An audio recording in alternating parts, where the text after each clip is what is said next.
I jump out of bed every morning. I'm excited to go open my inbox, which is the nerdiest of nerdy things, but also is indicative of the fact that I love what I do.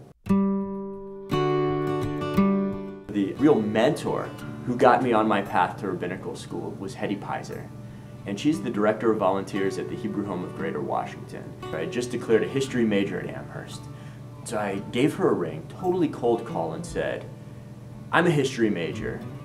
What are you doing in terms of oral histories at the Hebrew Home? She said, you know, that's a good idea. We've done some of that. I got a better idea. Why don't we record the ethical wills of seniors?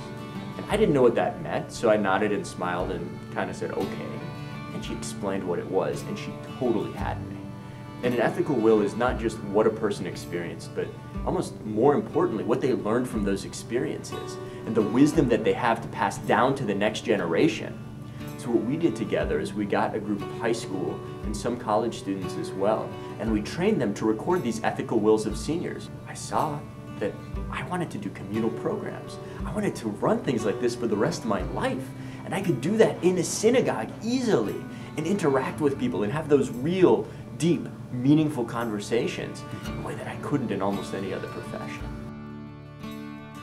Right now for me, it's really big focus on seminary students. The Journal of Interreligious Dialogue is filling a big void that exists for seminarians because there's not a clear place for them to voice their new ideas, to try to grapple with tough issues.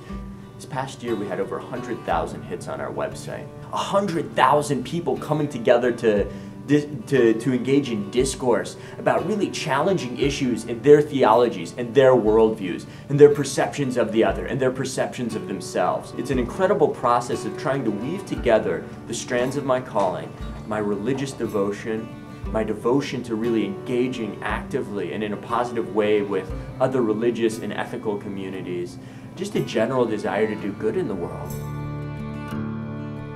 The idea of a calling is an internal feeling that you have of excitement, of really being fully present for an idea or a hope or an aspiration. And everybody has that. Thinking of my grandparents, for example.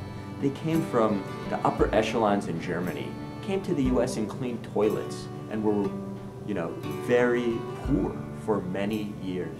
And their calling was to send their kids to school. Now, we could look at them and say, they didn't really have a calling. Cleaning toilets cannot be a calling. I think that's a calling. I think everybody has a calling, or at least can, if they let themselves get as excited as they might be.